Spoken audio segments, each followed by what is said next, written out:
Hay demostraciones acabadas y elocuentes que el poder, no la política, el poder se ha transformado en un hecho individual de características familiares, lejos de una siquiera inquietud colectiva.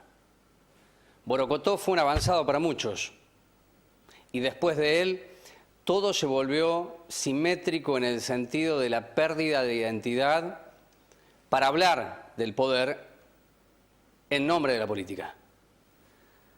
La semana pasada se dio a conocer un acontecimiento que acompaña, no barniza, lo que ha ocurrido en el Consejo Escolar durante todo el año.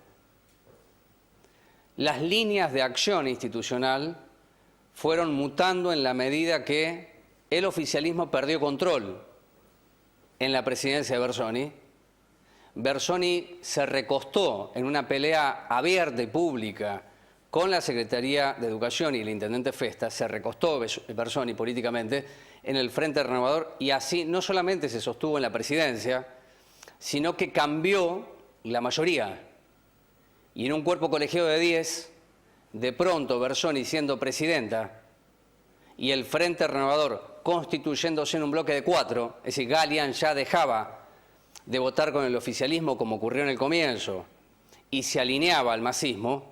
Bueno, eso dio como resultado cambios en el manejo del Consejo Escolar porque las definiciones pasaron a ser patrimonio del Frente Renovador con Bersoni en áreas sensibles. Una de ellas personal, otra área, fondos descentralizados o el área descentralizada. Allí Parenti ya no tuvo la función como secretaria en ese aspecto y sí Juana Lagastino, que la semana pasada aquí denunció que en el pedido de los datos para quienes son aspirantes auxiliares se detectaron más de 150 títulos truchos o falsificados o con irregularidades. Mientras que Chávez cumplió y cumple hasta hoy la función que desempeñó en el comienzo Walter Nieto, que es de Cambiemos. Bersoni dice que es de Cambiemos, pero no a nivel local, sino a nivel provincial. Por lo tanto, en el comienzo de la editorial, cuando digo que hay una demostración acabada del individualismo del poder en nombre de la política, los malos ejemplos sobran. En el caso de Galián, es sorprendente por muchos aspectos, por lo menos para mí, aunque para el mundo local de la política no hace demasiado ruido. Mire a qué distancia estamos de acontecimientos que eran escándalos a propósito de la representación e identidad orgánica de la política, que lo de Galián viene a acompañar una sucesión de hechos. La semana pasada en este programa estuvo Martín Fraiz e hizo una invitación a todos aquellos que quisieran participar de la apertura del Centro Cultural de la agrupación Hugo del Carril, Leonardo Fabio. En ese acontecimiento cultural político de una agrupación fuerte con raigambre peronista, estuvo Jorge Galián, que es consejero escolar del Frente Renovador, bajo la conducción de Contreras. Allí Galián habló después de palabras exultantes del ex concejal Alberto Fraiz diciendo: estamos contentos por partida doble, primero por el Centro Cultural y segundo porque tenemos un compañero que ahora viene a trabajar con los buenos peronistas. Al lado estaba Galián, que dijo: soy parte de un equipo. Y de esa manera del Frente Renovador saltó al Frente para la Victoria. Galián no me atendió el teléfono, no es una queja ni una denuncia, tiene todo el derecho Galián a hablar con quien quiera, pero falta que explique Galián cuáles son los argumentos para salir de un frente e ir a otro sin que esto redunde en una modificación de su postura política, que en este caso, de lograrse, por parte de Galián, sería la tercera modificación en lo que va del año. Digo que esto afecta a la política pública e institucional porque no parece que estén las condiciones dadas para seguir un lineamiento, el actual, sino que el oficialismo, y esto es una pretensión, digo yo, de Festa, quiere terminar el año recuperando la conducción del Consejo Escolar, sin que ello determine que se vaya de la presidencia Bersoni, puesto que en números el oficialismo tiene 4 consejeros escolares, si se suma Galián, 5, y Walter Nieto de Cambiemos acompaña al Frente para la Victoria, por lo tanto no se necesita de Bersoni, sino que con 6 consejeros contra 4 La conclusión podría ser que Nieto recupere el área descentralizada, que Cecilia Parenti recupere la Secretaría con todas esas funciones y termine el año ya no de manera escandalosa, sino una demostración de qué es lo que está ocurriendo. En la tarde de hoy, el intendente Festa brindó una conferencia de prensa donde mostró la adquisición de 250 cámaras. Son 50 domos que tienen una visión de 360 grados, es decir, bien periférica, bien rotativa, y otras que son fijas. Le pregunté al secretario de Seguridad Duarte si esta adquisición responde también a una necesidad ya no solo operativa, sino tecnológica, salir del punto a punto, que es una imagen bastante distorsionada, e ir a fibra óptica. Para eso falta. La inversión dicha por Duarte luego de la conferencia de prensa son 2.825.000 pesos, sobre un total de 54 millones que le corresponden a Moreno por el endeudamiento que tomó Vidal el año pasado y que por ello obtuvo la aprobación de varios bloques legislativos. Una vez más lo tengo que decir, porque parece que la redundancia en estos tiempos es clave, no es plata de Vidal, es plata de los municipios porque la distribución tiene que ver con el coeficiente de coparticipación. Por lo tanto, Vidal asigna a cada municipio lo que cada comuna debe percibir y es la municipalidad quien dice cómo se va a utilizar ese recurso. En otro orden, que es lo que importa a muchos municipales, todavía no hay fecha de cobro en diciembre. Puede ser el 5 o el 6. Debe ser en esa fecha porque después viene un fin de semana larguísimo. Y hay que soportar diciembre, con todo lo que esto trae aparejado. En la noche de hoy vamos a charlar en primer lugar con un integrante de CETEP, que es la Confederación del Trabajo de la Economía Popular, porque se conoció la semana pasada, de los trabajadores de la economía popular, se conoció la semana pasada un acuerdo que alcanzaron organizaciones sociales que a lo largo de este ejercicio 2016 estuvieron en la calle, reclamando por la crisis que es objetiva y real. Y entonces el gobierno de Macri anunció un paquete junto con las organizaciones que lleva a pensar un diciembre tranquilo, y quiero discutir con Damián Falfán, que es de CETEP Moreno, qué significa el acuerdo en términos no de trabajo, sino de asistencia. Y lo voy a decir así antes de señalar asistencialismo. Puesto que si el modelo productivo no se altera, ese número va a permanecer, aún con mejoras en la asistencia que puede dar este gobierno o cualquiera. El otro punto que vamos a charlar la noche de hoy va a ser con Pablo Díaz, secretario general de SUTEBA, porque las irregularidades que se detectaron en el listado de auxiliares alcanza a directivos y docentes que nunca estamparon su rúbrica y aparecen en esos listados que permitieron a muchos acceder a cargos públicos, razón por la cual uno se pregunta quién hace el negocio y a dónde está la matriz. Y finalmente charlaremos con Lucas Franco a propósito de lo que ha sido este año político, que va a ser notoriamente diferente este año del que viene, ya que el año que viene hay una disputa de poder, elección de medio término, y esto tendrá un barajar y dar de nuevo en muchos aspectos respecto a la política local, provincial y nacional. Esto se llama quórum, lo presentamos, señor director, y arrancamos con Damián Falfán para hablar del acuerdo con el macrismo, si es una victoria, no diría derrota, y si demuestra Macri con esa acción que ha adquirido cierto razonamiento político para entender que el conflicto social se absorbe, no se lo enfrenta. Ya venimos. Presenta este espacio Cámara de Diputados de la Provincia de Buenos Aires.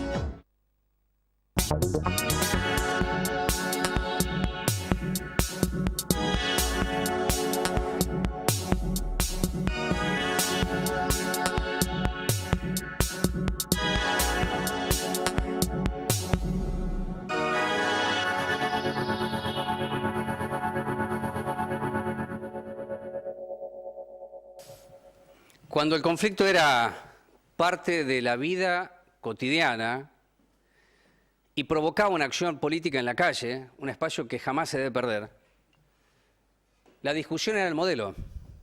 Se discutía la deuda externa, lo que esto representaba en un mecanismo de disciplinamiento que no ha desaparecido. Se discutía la matriz productiva, cómo generar verdaderos puestos de trabajo, de qué forma una cooperativa es una cooperativa, y no un acuerdo entre partes en donde está condicionado el accionar de la misma por que el Estado da, pero no genera las condiciones para que después esa cooperativa pueda participar con un privado en obras que la puede hacer una cooperativa, pero sin embargo el privado tiene prevalencia y preferencia. Y llegamos a la situación que se conoció la semana pasada, que mereció un comentario de mi parte, a propósito del acuerdo entre las organizaciones que le reclamaron durante todo el año al macrismo una ayuda directa ante la crisis. Damián, gracias por estar aquí. Gracias. ¿Ustedes caracterizan de qué manera lo que ocurrió con este acuerdo que alcanzan con Cambiemos a nivel nacional? ¿Como una victoria? ¿Como que se le saca a Macri lo que Macri jamás podría dar en un diciembre, con todo lo que se anunciaba para el mismo? Sí, primero y principal, digamos, nosotros entendemos el acuerdo, digamos, no como un acuerdo político, no, sino el acuerdo de que iba a suceder con todas las instancias de lucha que nosotros venimos dando durante todo el año, en conjunto con el resto de las organizaciones, como contabas vos, y ahora, digamos, teniendo una estrategia conjunta con las centrales de trabajadores, con la CGT y con el apoyo y la discusión también con las dos CTA, ¿no? El acuerdo, digamos, el acuerdo es ver hasta dónde estaba dispuesto el gobierno hoy a ceder en cuanto a nuestro planteo, y el planteo que nosotros hacemos ni siquiera tiene que ver con una cuestión nacional, sino que tiene que ver en cómo se viene reconvirtiendo el capital, ¿no? Y cómo a medida que va avanzando la tecnificación de la producción, claro, y la financiarización de la producción, va dejando en el camino un montón de trabajadores fuera y excluidos del sistema formal del trabajo, ¿no? Uh-huh. Ese es el planteo que nosotros hacemos, y en función de eso, digamos, ahí surge, digamos, el nuevo sujeto social o el nuevo, nosotros decimos, es el trabajador de la economía popular, que es este trabajador que se inventa un trabajo para poder subsistir y generarse su ingreso por haber quedado excluido de ese sistema. Ni siquiera es una categoría de precarizado. Ni siquiera es una categoría. Es una categoría abajo del precarizado, ¿correcto? Exacto. Sí, digamos, precarizado sería, entender, todavía tiene un nivel digamos, de blanco, formalidad, si formalidad dentro claro, del sistema. Ahora tenemos todos estos compañeros del espectro de los trabajadores de la economía popular que se tienen que inventar un trabajo por fuera de ese sistema, lo que no quiere decir que muchas veces el mismo sistema que lo expulsa los utilice para terciarizar parte de su producción. Claro. Entonces, en ese planteo nosotros lo que hacemos, lo que venimos pidiendo con el tema de la ley es, primero, tener un registro de cuáles son esos trabajadores, dónde están esos trabajadores, porque hoy nosotros lo nombramos todo el tiempo, pero no hay un registro real y concreto de la cantidad de compañeros que están en esa situación y cuál es la tarea que están desarrollando dentro de la economía popular, ¿no? Uh-huh. Entonces, en ese sentido, en principio, digamos, el tener un registro y haber logrado a través de nuestra pelea gremial una respuesta, para nosotros es una conquista y no un acuerdo, digamos, con el gobierno. Sí, además yo no me imagino el movimiento Evita acordando con la política de Macri. Si pueden, de ninguna manera, ustedes sí acordaron con la política de Cristina Fernández de Kirchner, pero nunca con la de Macri. Ahora, el acuerdo tiene un sustento que es establecer de acá al final del gobierno de Macri como cierta paz social. Y decirlo así no está mal porque es lo que se suscribe. Si le sacan al gobierno de Macri una cifra importante que redunda en una mejora en la asistencia, bueno, será de acá a 3 años. La pregunta sobre esto es, ¿fin de los piquetes? No, digamos, esto de ninguna manera tiene una respuesta completa al problema que tiene el sector de la economía popular. De la economía popular, te pregunto, en ese sentido. En ese sentido, digamos, no tiene una respuesta completa porque en principio nosotros hoy no estamos discutiendo asistencia, sino estamos discutiendo salario. Por eso hablamos del salario social complementario, que sería ese complemento salarial que ayudaría a que la actividad que se inventó el compañero dentro de la economía popular sea una actividad que le genere un ingreso digno para poder cumplir con todas sus necesidades básicas para la vida, ¿no? Uh-huh. Damián, dentro de la economía popular está La Argentina Trabaja. Están los programas Están los programas de La Argentina Trabaja. Exactamente. Correcto, ahí hay unidades ejecutoras. Ahí están las unidades ejecutoras, sí. Los proyectos, ¿quiénes los definen? Ustedes, bueno, eso fue en coincidencia con el gobierno. No, digamos, justamente desde CT fuimos dando esa pelea, digamos, para poder manejar nosotros nuestros propios entes ejecutores, para poder definir cuáles, nosotros, los mismos trabajadores del programa, pueden definir cuáles son los módulos de trabajo que van a abordar, digamos, un contenido dentro del programa. ¿En el gobierno anterior era así? En el gobierno anterior no era así, digamos, porque los entes ejecutores no estaban manejados por las organizaciones, sino que la mayoría estaban pensados desde los municipios.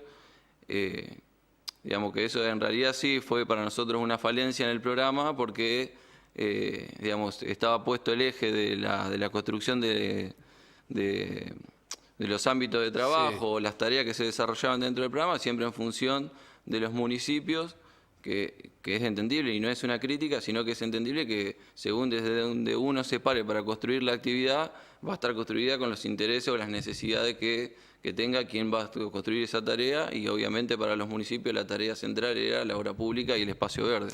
Entonces, por lo que decís, es un avance para las organizaciones Para sociales nosotros es un avance. que tengan la autonomía de decidir qué hacer en función no solamente de los programas a ejecutar, sino la idea de reconstruir el trabajo, sería así. Exactamente, es una manera de poder desarrollar la parte productiva, digamos, de las cooperativas, que fue justamente lo que no se pudo realizar en la otra etapa. Pero bueno, o sea, para nosotros fue un piso desde donde pararnos para poder seguir avanzando y poder hoy tener la posibilidad de construir. Sin la política que se dio durante esos 12 años de construir y desarrollar estos programas, hoy sería imposible que nosotros estemos discutiendo esta cuestión. Desde ya, un compañero que tiene el beneficio de la Argentina Trabaja, ¿cuánto recibe mensualmente? ¿Cuánto cobra? Hoy está en 3.420 pesos, pero ¿Mensuales? ahora mensuales, Sí. ahora se va a 4.030 pesos, creo que era, si no me equivoco ahora la cifra. Sí. Y bueno, y junto con eso está la discusión del salario social complementario, que ayudaría a ese compañero a llegar por lo menos a lo que sería lo más cercano al mínimo vital y móvil. ¿Está en cuánto? Hoy está en 7.600. Se cortó la cámara, le digo a los muchachos que están mirando el partido.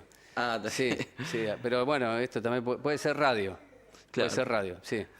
Así Bueno, así que estarían ahí. Digo porque ese nivel de pobreza que estableció el INDEC, 12.400 para una familia tipo.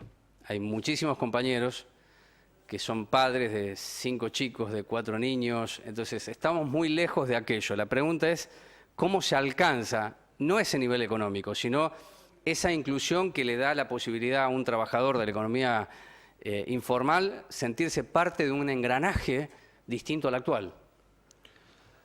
No, Con esto que decías vos, primero usted tiene la autonomía.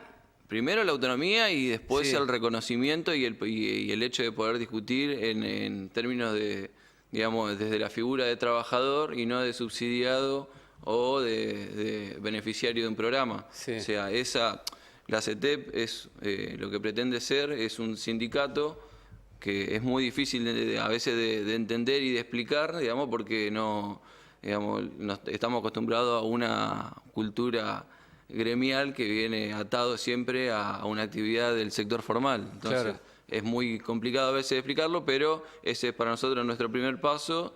Obviamente que la cuestión económica no va a alcanzar nunca, digamos, en estos términos, pero al tener el registro y tener el Consejo de la Economía Popular, hace Sí. mucho más fácil poder discutir a futuro esas cuestiones. También 2 preguntas finales. Comenzó diciembre. ¿Considerás vos, a partir de los acuerdos que se alcanzaron, que pueden existir inconvenientes, estallidos sociales, dificultades en territorio? Te pregunto de Moreno y la provincia de Buenos Aires, si querés.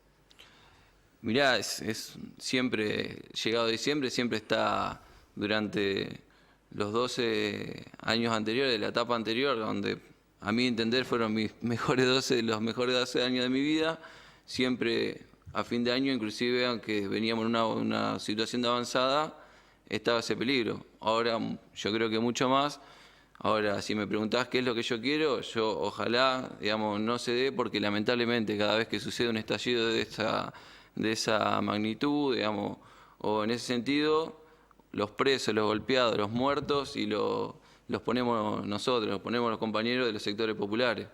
Entonces, la visión favorable sería para nosotros poder seguir avanzando en este nivel de acuerdos gremiales que nos permita mejorar la situación del sector más humilde y poder pensar una propuesta política de los trabajadores a futuro, digamos, que dé respuesta a esto que está sucediendo en este momento, ¿no? Bien, y la última, si ustedes han arribado esa autonomía y hay un presupuesto que cubre el dinero que percibe cada compañero, en Moreno, ¿está hecho el puente para discutir con la Intendencia que una cooperativa pueda realizar el trabajo de una empresa?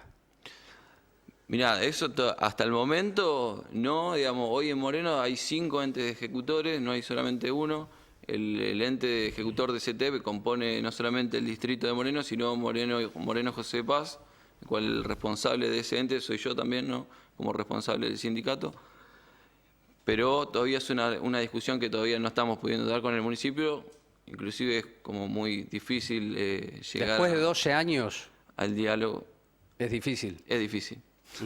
Es una cuestión de matriz, entonces. Es una matriz, digamos. Nosotros lo que discutimos, aunque te escuchaba al principio que decir que no se discutía la matriz productiva, nosotros lo centralmente discutimos es la matriz productiva, digamos, con esto que te decía, de cómo el sistema productivo va dejando por fuera a los trabajadores y cómo tenemos que repensar el sujeto social que compone el mundo del trabajo, ¿no? Muchas gracias por estar aquí. Gracias por por hacer la el viaje hasta invitación. acá. Aunque soy de Moreno, estabas en Capital, ¿no, Damián? Estaba en Capital, sí. Bueno, Así que- y se vino para acá. Bueno, la economía popular tiene que ser todos los días definida, para que no se cree un fetiche de la misma. Porque lo popular nos acompaña gran parte de nuestras vidas, es un objetivo, es una comprensión, hasta es un deseo. Cuando hablo de la matriz, y la pregunta final para Damián es, ¿por qué cuesta tanto que un gobierno con características que pueden ser semejantes a los que propone CETEP no ve que una cooperativa puede hacer igual o mejor el trabajo, abonando como corresponde los sueldos de los compañeros? Es que hay una deficiencia en la elaboración política de qué es lo que se quiere, o en todo caso hay una definición clara de qué es lo que no se quiere. Y si no se quiere esto, es que no se comprende lo que es lo popular. ¿Está claro? Pausa y viene a charlar con nosotros Pablo Díaz.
Hay un primer tema antes de ir al central, por el cual invité a Pablo Díaz, que durante todo el año lo abordé en etapas, a partir de lo que producía la gestión FESTA. Y nunca olvidé que FESTA dijo todo el dinero del Fondo de Financiamiento Educativo será para las escuelas. No fue una declaración de este programa, sino del mismísimo intendente en campaña, cuando asumió y durante todo el año.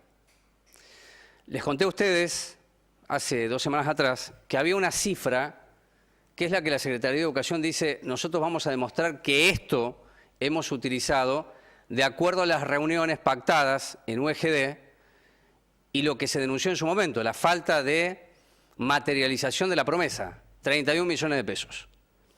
El punto está en que del Fondo de Financiamiento Educativo va a cerrar el año cercano a 90 millones de pesos. Entonces, el gobierno de Festa, que la semana pasada aquí el subsecretario de Legal y Técnica dijo creamos la Oficina Anticorrupción, y no digo que haya existido corrupción, sino que esa oficina cuenta con el objetivo de la transparencia. Debe explicar punto por punto a dónde están los 31 millones de pesos invertidos, con cifras, con empresas participantes, y qué hicieron con los 60. Bueno, este contexto el que marco me lleva a preguntarle a Pablo Díaz si consideran que en la última parte de la gestión Festa se dio una dinámica distinta a la que ustedes decían durante, no sé, 7 meses, es decir, estaba parado, no se veían las obras. Y si contiene en gran medida, Pablo, lo que ustedes reclamaban. Bueno, en primera instancia, nosotros festejamos cuando fue en campaña que se iba a utilizar el 100% de los fondos del financiamiento educativo, que hay que decir que son parte de los fondos de la Ley de Financiamiento Educativo, que es parte de la lucha docente. O sea, en Huerta Grande en 1973, uno de los puntos principales era obtener una ley fijada al PBI para inversión en educación. O sea, que es muy sentido ese dinero y que, bueno, llega a los municipios una parte de ese dinero, que a su vez estamos luchando por una nueva ley de financiamiento educativo que eleve a un 10%, del 6 que es actual a un 10, con un 2% de las universidades. O sea que es muy sentido y seguimos peleando por esos fondos educativos. Ahora, lo que sabemos en la provincia de Buenos Aires, estos fondos que llegan a los distintos distritos no son utilizados en su totalidad para educación, no eran, porque así no estaba legislado, y conseguimos que quede limitado ese uso a educación. Festejamos, vos seguiste muy profundamente el conflicto que tuvimos con la gestión anterior y las luchas que dimos, y en otro contexto, bajo otra legislación, obtuvimos que parte de ese dinero, si bien era para educación, ciencia y tecnología, sea utilizado para las escuelas en un porcentaje que, si bien no estaba obligado, el intendente en aquel momento, Mariano Hues, utilizó. Logramos nosotros que esa legislación acote la utilización de esos fondos a educación. Déjame acotar esto. Cuando Pablo habla de que acote, es que la redacción no otorga margen a decir puedo usarlo en otra cosa, ¿no? Eso es lo que se logró. Es para la educación, para las escuelas. Habría que agregar para mobiliario, para puertas, vidrios, ya no sé qué hacer en el sentido de explicarlo. Sin embargo, los municipios o los intendentes hacen lo que quieren. Exactamente, hay municipios que no, la mayoría podría decir que no lo está utilizando como uno pretendería. Y está el fino hilo delgado en el sentido de que la responsabilidad de las escuelas provinciales es de la provincia. Sí, claramente. Eso está clarísimo. El intendente Festa, como cualquier otro, podría utilizarlo para educación, pero no cubrir este bache que viene dejando no solamente esta gestión de Vidal, que ha recortado los presupuestos educativos, sino que el problema de infraestructura, bien lo vemos arrastrando, podríamos hasta Armendáriz podríamos hablar, sí, el problema de infraestructura en la provincia de Buenos Aires. Ahora, nosotros celebramos que en campaña el intendente actual dijera que lo iba a utilizar el 100% de infraestructura por la situación en que se encuentra Moreno y que todo se iba a discutir en UEGD. Yo puedo decir que ha cumplido, porque las UEGD han sido regulares como no fueron casi nunca. También que ahí son muchos actores, no solamente el municipio el que interviene, está la jefatura, están los sindicatos y también está el municipio. Eso sí se ha cumplido en lo que fue de campaña, se discutió en UGD, están las prioridades acordadas, en eso no hubo ningún tipo de problema. Ahora sí, la ejecución de esos fondos es lo preocupante, que no está dado en el porcentaje que nosotros esperábamos en base tanto a las promesas de campaña como de gestión. Eso es lo que nos preocupa a nosotros y bueno, hay una subejecución de esos fondos, como bien vos abriste este bloque, hay una subejecución que nosotros vamos a tener que denunciar ante los estamentos administrativos que tengan que ser. Tenemos que esperar a la rendición, que el intendente dijo que iba a ser a fin de año, ¿sí? Pero nosotros sabemos, porque tenemos compañeros justamente preparados que tienen el estudio de las obras, los montos y las escuelas, bueno, las definimos entre todos en la UEGD, así que eso lo tenemos muy bien, lo tenemos muy claro y esperamos esta rendición que el intendente dijo que va a ser a fin de año, en el Marechal dijo el lugar y todo, así que bueno, esperemos que coincida con las expectativas que tienen todos los docentes, todos los papás, todos los alumnos, de que esos fondos sean ejecutados en un porcentaje que a esta altura nosotros no vemos que esté hecho según lo que él ha prometido. Bien, estamos hablando de un total del 100 al 33%. ¿No? Y esto es un dato oficial, ni siquiera del programa, lo dijo el secretario de Educación. 31 millones de pesos aproximadamente. El otro tema que quería charlar con Pablo tiene que ver con lo que dijo la semana pasada, en el mismo lugar donde está hoy Pablo Díaz, el consejero escolar Juan Alagastino. ¿Y por qué merece una mínima explicación para quien no vio el programa? Lo que provocó el cambio en la conducción del Consejo Escolar, con más participación del Frente Renovador, es que se desplace la función que tenía Cecilia Parenti, no en el armado del listado de auxiliares, sino en la convocatoria para los aspirantes, a la decisión de Juan Alagastino de pedirle a los aspirantes que presenten toda la documentación para saber si los puntajes que tenían se ajustaban a la verdad. Bueno, el resultado fue que más de 150 documentos estaban falsificados de distinto modo. Firmas, sellos, puntaje.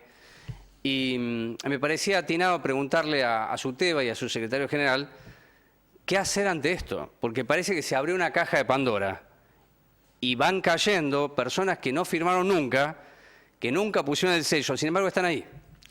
Sí, la verdad que cómo llega a esta situación el Suteba es porque tenemos compañeros que han visto certificado la falsedad de sus firmas y de sus sellos, compañeros afiliados que, bueno, muy preocupados nos vienen a denunciar, a traer su preocupación. Y bueno, en ese sentido hemos hablado con los compañeros de ATE y hemos hablado también con la presidenta del Consejo Escolar, porque nuestra mayor preocupación es que esto, que nosotros sabemos que existe, hay una organización detrás de esto y no queremos que se corte el hilo por lo más delgado, que son los trabajadores, que si bien esa documentación es apócrifa, porque nuestros compañeros así lo han podido certificar, no es su firma, no es su sello, el Consejo Escolar tiene que ir al hueso de la cuestión, porque acá, más allá de los trabajadores, acá hay una organización, porque esto hay una matriz de esta documentación que ellos tienen que estudiar y tienen que ir a fondo y que no se corte por los trabajadores. Eso estamos totalmente de acuerdo, incluso así lo entiende también el Consejo Escolar, que eso la verdad que nos alivia, porque la verdad que es una situación muy preocupante para los trabajadores, sabiendo que hay una organización por detrás que es de muchos años. O sea, hay compañeros que en su situación económica, sabemos que los compañeros auxiliares muchas veces no pueden tomar un doble cargo, nada justifica que un trabajador haga una presentación de este estilo, pero sí queremos nosotros que no se corte por ahí y que vayan al nudo de la cuestión. Así lo entienden también los compañeros de ATE, lo entiende el Consejo Escolar y nosotros también. Así que en ese sentido, nosotros estamos atrás de la cuestión de nuestros secretarios, de nuestros directivos que encuentran sus firmas, sus sellos en documentación que ellos no han certificado. ¿Estos sellos y firmas, Pablo, qué aparecen? ¿En analíticos, en cursos, en qué aparecen? Y certificaciones de servicio, como que han trabajado en determinadas escuelas y no ha hecho así, que les da puntaje.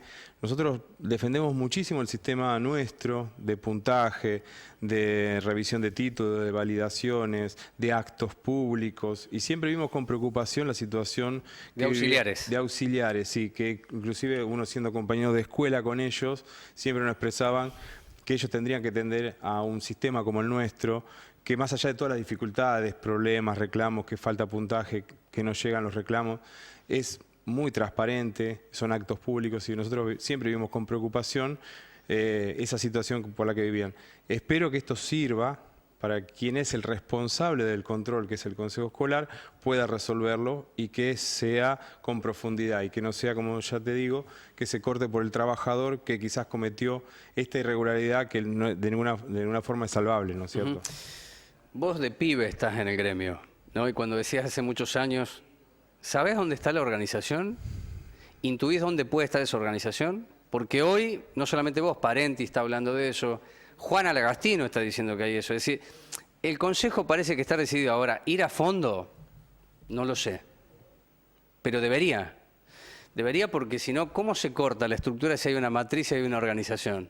Es decir, todos los años cuando se arme el listado auxiliar va a aparecer el mismo problema. Entonces, ¿cómo crees vos que se encara eso si más o menos algunos que saben de qué se trata esto conocen a dónde está la organización. Y bueno, hay responsables, es el Estado el que debe controlarlo, como también nos controlan nosotros cuando presentamos la documentación y cómo se confeccionan los listados. Ahí tenemos compañeros, inclusive, porque hemos logrado que dentro de las comisiones que evalúan los títulos, certifican la documentación, hay compañeros del sindicato, de todos los sindicatos, junto también con autoridades del Estado, controlando eso. Yo espero que esto, como decía, sirva y que quienes son responsables de hacer la investigación lo hagan como corresponde. Hay responsables que es el Estado y en este caso en autoridades como son las del Consejo Escolar. Yo espero que la presidenta del Consejo Escolar así nos lo ha expresado, que ella va a llegar hasta las últimas consecuencias. Y tienen que ir a la justicia, Pablo. Exactamente. Tienen porque que es hacer falsificación de documento público. Exactamente. Es más, es un delito federal. Es un delito federal. Entonces, bueno, ahí está la dificultad que me parece que es central lo que plantea Pablo Díaz, es decir, ¿a quién se denuncia? ¿Al que compró el título? ¿O se denuncia a quien vendió el título? Sería así. Exactamente, ¿no? exactamente. Bueno, la justicia puede decir, vengan los dos, el que vendió y el que compró. Para el año que viene, porque esto cierra ahora, ¿no? No sé en qué momento, pero ya está abierta una instancia. Para atrás no se vuelve, ¿eh? Sí, en este momento están rehaciendo los listados, que eso provocó también... Claro, discúlpame, el directivo o el secretario hasta tiene la obligación de ir él a la justicia por decir, mirá si por esto me quitan el título a mí.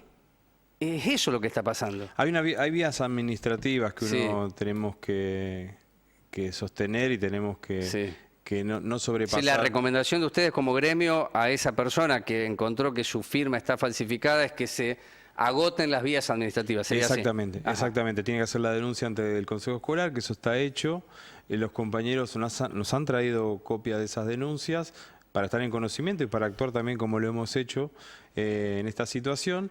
Y sabemos que ya están hechas las presentaciones en La Plata, en la Dirección General de la Escuela. Así que esperamos que tenga su curso administrativo. Y bueno, seguramente, porque esto siempre está en paralelo con una presentación judicial, que, ya te digo, está en responsabilidad absoluta de las autoridades del Consejo Escolar. Pablo, gracias por estar aquí. No, muchísimas gracias por haber participado en varias oportunidades este año de Quórum. Acá hay una cuestión tan sensible, siempre se corta por lo más delgado.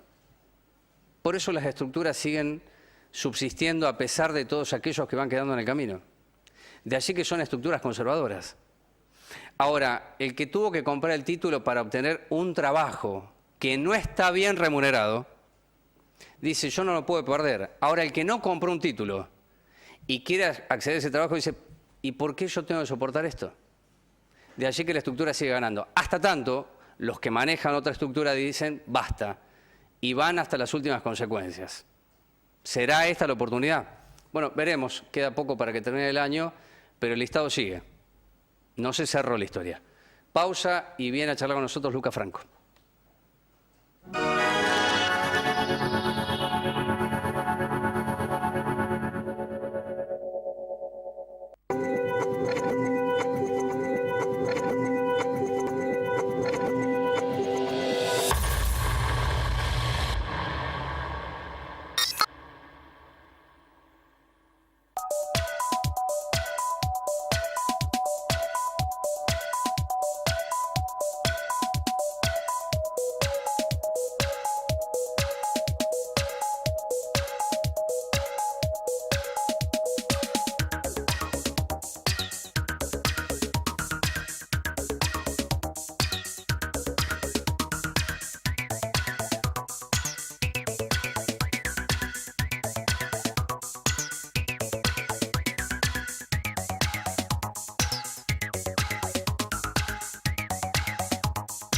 Asociación Sindical de Trabajadores Municipales de Moreno.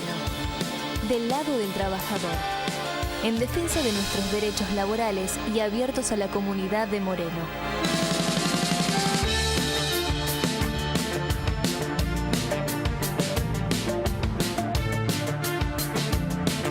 Alcorta 2668. Visite nuestro sitio web www.astmm.com.ar.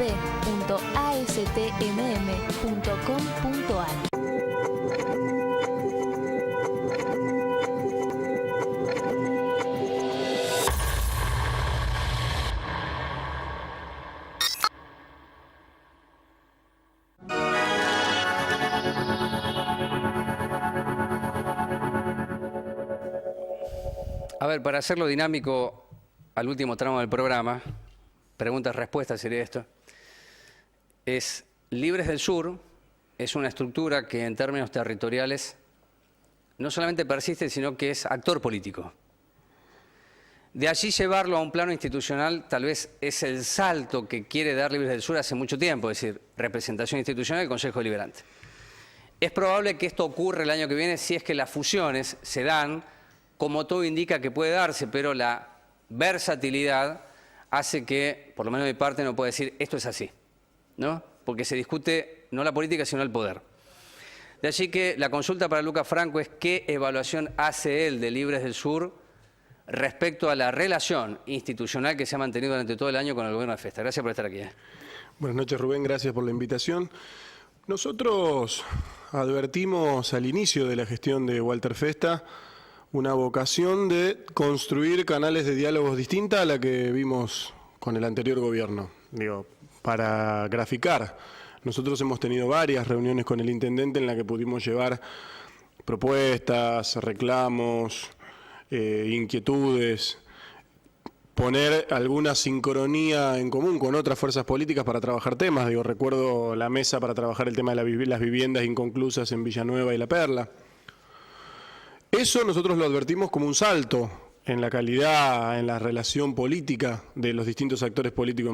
Concluye el año con una sesión en la que se define votar un pliego de transporte, con un clima en la sesión muy distinto a la última sesión en la que se había discutido la misma situación, el pliego de transporte, en la que nosotros sufrimos incluso violencia por parte de patotas y barra bravas. En eso nosotros advertimos un salto cualitativo.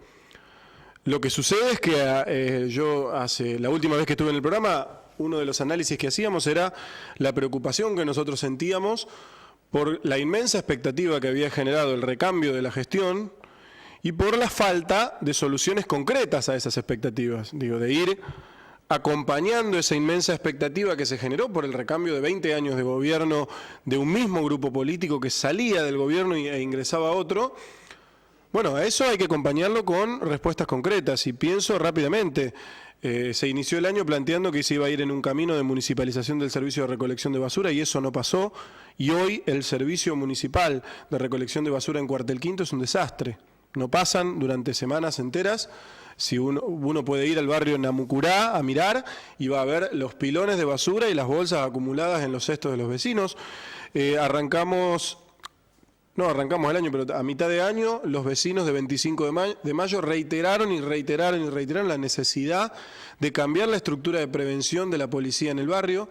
Se les prometió y se sancionó en el Consejo Deliberante un proyecto para trasladar el destacamento que está en el fondo de Umbrales de la Merced y todavía eso no pasó y el destacamento ya está siendo destrozado porque está a merced de cualquier situación de vandalismo. Se planteó la revisión de los usos y costumbres con respecto a las estructuras, vos hablabas recién de la estructura productiva y la estructura económica del municipio. Y el esquema de contratación sigue siendo el mismo, se utilizan empresas, se espera que llegue la plata de la provincia de Buenos Aires y estamos atados a la buena voluntad, si se quiere, del gobierno provincial y el gobierno nacional y a un esquema que le trae mucha pérdida de dinero y mucha pérdida de obras a municipios como Moreno, el esquema de la contratación y la tercerización a través de privados. Bueno, arrancamos el año planteando que Moreno iba a construir instituciones de transparencia. A mí me llamó mucho la atención, la semana pasada yo advertí que el municipio de Moreno tenía una página que se llamaba Gobierno Abierto. Ya no está más esa página. Ya no se puede entrar, o por lo menos hubo una falla en estos días que yo quise ingresar para corroborar algunos datos, no está más. Y una reflexión con respecto a las instituciones que se crearon también. El gobierno de Festa planteó a principio de año que iba a crear el Defensor del Pueblo y la Oficina Anticorrupción. Termina el año creando la Oficina Anticorrupción y poniendo a un integrante del gabinete, miembro de la Cámpora, a cargo de la Oficina Anticorrupción. Es exactamente lo mismo que le cuestionamos muy duramente a Macri con Laura Alonso. Laura Alonso, claro. Es exactamente lo mismo, el mismo procedimiento, nada más que sin ni siquiera enviar un pliego de aprobación o no al Consejo Deliberante. O sea, es una decisión puramente del intendente y a mí me parece que es un maquillaje. Yo creo que estamos en una instancia en la que hay una política económica nacional que ha empobrecido seriamente a nuestras poblaciones. Ya no vamos a discutir la herencia, me parece, porque ya está claro, ya asumimos todos que hay una herencia muy pesada y que este gobierno se ha encargado de empeorar la situación. Ahora, toda esa expectativa que fueron generando los recambios, en particular yo creo que el gobierno municipal no la está pudiendo cubrir, no la está pudiendo acompañar con hechos, y a mí me preocupa que se empieza a percibir la demanda de ausencia del Estado, advirtiendo esa expectativa en los vecinos. Los vecinos nos dicen, el intendente vino una vez, vino 2 veces, después no vino más y no se solucionó. Yo vengo ahora de Parque del Oeste, un barrio al que le prometieron arreglar una calle que pasa por frente a la escuela 67 porque los chicos no pueden entrar.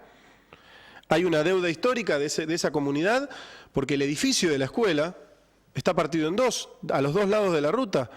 Una de las 2 partes la tienen como dato el IMDEL y hoy por hoy, por ejemplo, no hay secundaria en el barrio que resista la matrícula. Entonces, los vecinos tienen la calle destrozada para ingresar al colegio, la escuela que se colapsa, un edificio que está en comodato con el municipio y el Estado que no se hace presente. Nos contaban los vecinos que volvieron a tener problemas de unos meses para acá con la salita. No hay turnos pediátricos, no hay especialidades, van a la salita, esa salita que costó muchísimo esfuerzo y lucha por parte de esa comunidad y hoy no está pudiendo resolver la demanda de salud, de atención de la salud y recordemos que la sala de Parque del Oeste fue epicentro de discusiones porque ahí estaba la centralidad de una de las regiones sanitarias que se proponía el gobierno de Festa. Bueno, yo advierto que hay mucho de relato, lamentablemente, y poco de acciones, y muy poco de rascar la estructura que heredamos. Es decir, criticamos a la gestión de West, todos la criticamos, ahora la realidad es que si seguimos con el mismo esquema de contratación de obra, los resultados van a ser exactamente los mismos. Lo que puede variar es la llegada de más o menos dinero por parte de la provincia de Buenos Aires. Criticamos a la gestión de West por la basura, y todavía no se modificó el esquema de recolección de residuos, no hay un esquema de tratamiento integral de los residuos. Seguimos con un esquema paralelizado de recolección de basura con los carreros, con los daños que eso tiene. Cuestionamos la ausencia de un sistema de salud y hoy no tenemos una política de salud de Moreno. Yo lo que no advierto, y me preocupa, es que no hay un camino, no hay una hoja de ruta. El gobierno arrancó como acomodándose, vamos a armar el equipo, vamos a armar el gabinete, muchos cambios en el gabinete. Ahora, llegamos al primer año de gestión sin que se advierta un camino. Nadie nos dice hacia dónde va a ir Moreno, qué va a pasar en salud, qué va a pasar en materia de seguridad, qué va a pasar en obra pública. Y no se advierte que los funcionarios que toman la palabra para explicar las acciones que va desarrollando el municipio lo tengan en claro. No se advierte un plan de gestión. Entonces, si no hay un plan de gestión, nuestro país está en una situación de crisis económica que entristece y angustia muchísimo a los vecinos. Y el latigazo de una enorme expectativa empieza a sentirse sobre los vecinos, la situación empieza a preocupar y mucho. Bueno, ¿cómo se resuelve esto desde la política? Yo creo que hay que empezar y lamento tener que volver a decirlo, el gobierno municipal tiene que pasar de la foto a la película. La foto de las mesas de diálogos con las distintas fuerzas políticas tienen que convertirse en construcción colectiva de políticas públicas, que no hay. No hay un debate acerca de qué políticas públicas necesita Moreno. Eso está claro. El año que viene, obligatoriamente va a ser distinto. Tomando lo que vos decís, si van a los barrios y dicen, aquí no vino el intendente, bueno, si vos vas a decir, bueno, usted va a volver. Eso quiere decir que se produce una cercanía, no una sinergia, es una cercanía a partir de las necesidades y las demandas. ¿Vos considerás que Festa está preparado políticamente para entender que la política del próximo año va a ser una política de cuestionamiento y oposición a lo que él pudo construir? Y esto que él destaca, el buen diálogo con la oposición, va a tener otro matiz. Obligatoriamente va a tener otro matiz. Mirá, si queremos dar un salto en el debate político, hay que entender que cuando resaltamos una buena acción, no nos convertimos en mejores amigos y cuando criticamos no nos convertimos en los peores enemigos. Esta idea de la permanente confrontación entre quienes se distribuyeron el poder históricamente en Moreno, que quiere reeditar, me parece, una parte de Cambiemos al mando del doctor Aníbal Acef, esta idea de los históricos enemigos, pero que después nos repartimos el poder en la representación simbólica de los vecinos de Moreno, que es lo que hizo históricamente el grupo de Aníbal Acef con Mariano West. Bueno, la política, la sociedad y la realidad que es dinámica en Moreno ha ido cambiando ese esquema. Ya no son dos los que discuten la política en Moreno, ya no son dos sectores solamente. Y tiene que entender quien conduce el Ejecutivo, que tiene la mayor responsabilidad, que tiene que también acompañar con hechos ese proceso que está demandando la sociedad. A ver, si nosotros podemos compartir una mesa de trabajo con el intendente para ver el tema de la vivienda, eso no me convierte a mí. Hay una parte de la sociedad que se nutre de expresiones políticas que fomentan la grieta todo el tiempo, que la cuestionan en el otro, pero la fomentan. Yo paso para algunos sectores de la política a ser automáticamente hiperacérrimo oficialista. Luca Franco se vendió porque se sentó a la misma mesa que el intendente. Bueno, eso es la virtualidad. Al otro día... El territorio es otra cosa. Al otro día, a eso iba. Al otro día, yo hago una crítica, porque me parece que el secretario de Gobierno tiene que renunciar porque maltrata a estudiantes, y yo automáticamente, para algunos sectores afines al oficialismo, paso a ser un opositor que solamente critica y que no tiene... Entonces, ni una cosa ni la otra. Lo que después está es el padecimiento constante de nuestros vecinos y la necesidad de que la política se empiece a entreverar en resolverle esos problemas. Entonces, responsablemente, todos los dirigentes políticos nos tenemos que sentar a trabajar algunos temas que necesitan de permanencia en el tiempo en la política. La seguridad y el narcotráfico, por eso yo resaltaba lo del CPU 25, que es una propuesta para una particularidad, no es una política pública. Yo sigo muy atento a lo que está pasando en el municipio de Merlo. Por ejemplo, se instalaron buzones para denunciar anónimamente el narcotráfico. El intendente recibe lo que se denuncia en esos buzones y va a la justicia. Los narcos empezaron a prender fuego esos buzones. Yo creo que una propuesta como esa tiene que empezar a discutirse en Moreno. Yo a eso le agregaría, por supuesto, un control ciudadano y del Consejo Deliberante a la hora de abrir esas urnas y elegir qué se va a denunciar para evitar cualquier suspicacia. Ahora, no podemos mirar para otro lado. Y, por ejemplo, yo no escuché en todo el año, más allá del anuncio de las cámaras de hoy, no escuché en todo el año una línea de política con respecto al combate del narcotráfico en Moreno. No la escuché del gobierno de Cambiemos, provincial, nacional, y tampoco la escuché del gobierno municipal. Ahí hay que poner el ojo. La política el año que viene seguramente nos va a volver a traer temas de campaña, la seguridad, la obra pública, la salud. Bueno, quienes no esperamos al año electoral para compartir nuestras propuestas o para compartir con los vecinos los pesares y lo que algunos creemos que son soluciones, tenemos, creo, la autoridad moral para entreverarnos en esos debates. Todos los que tenemos la autoridad moral y los que no, tenemos la obligación de entreverarnos en debates electorales, con lo cual cada uno sabe la actitud que va a tomar el año que viene. A mí no me asusta ni que me cuestionen porque me siento con el intendente, ni que me cuestionen porque lo critico. La política tiene el deber para aquellos que dirigimos procesos políticos de asumir responsabilidades. Y uno se tiene que hacer cargo de lo que dice, lo que piensa, y tiene que además que tratar de ser coherente entre lo que dice y lo que hace. Eso no se ve siempre en la política, y es una pelea que todos tenemos con nuestros propios espacios y con nosotros mismos, que es lo que también nutre de dinámica de la política. La última y breve. Villanueva y La Perla. Sí. Termina el año. ¿Y qué pasó?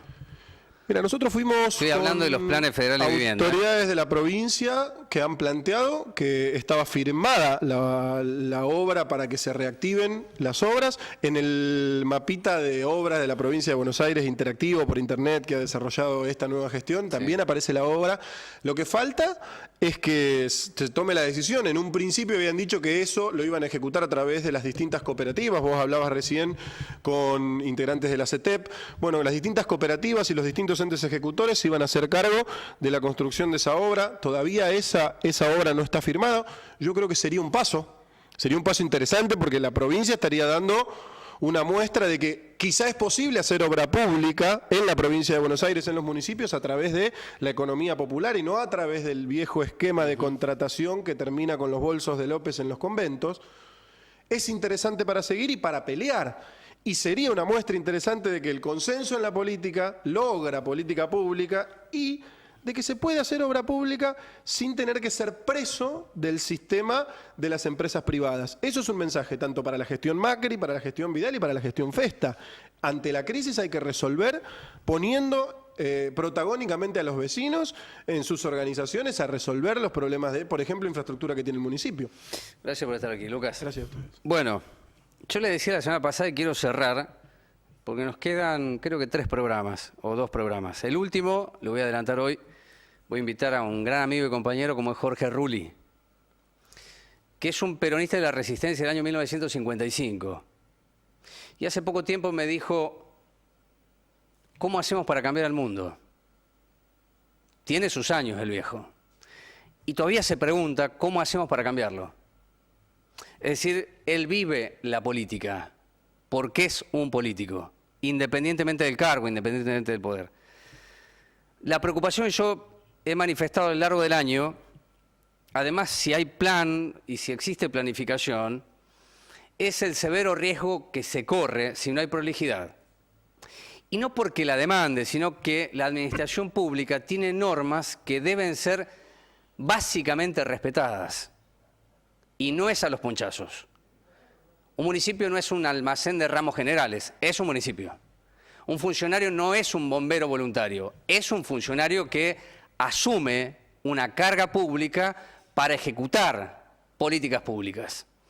De allí que el riesgo, lo dije la semana pasada y hoy una vez más, está en considerar por parte del gobierno de Festa que la emergencia y su urgencia le permite llamar al privado a que contribuya con la misma. Ese privado no está contribuyendo, está ganando. La pregunta es qué gana el gobierno si es que pierde el pueblo, en una dinámica distinta de la anterior, pero que hoy se repite. Se lo dije este año a un funcionario, ¿por qué nosotros no tenemos una hormigonera? Es tan simple como eso. La dificultad radica en que no queremos la hormigonera, porque es mejor el privado. Por lo tanto, la discusión sobre otra política es inexistente. Y entonces queda la foto, ya no la película, porque la película la conocemos. Hasta la semana que viene, gracias por estar ahí.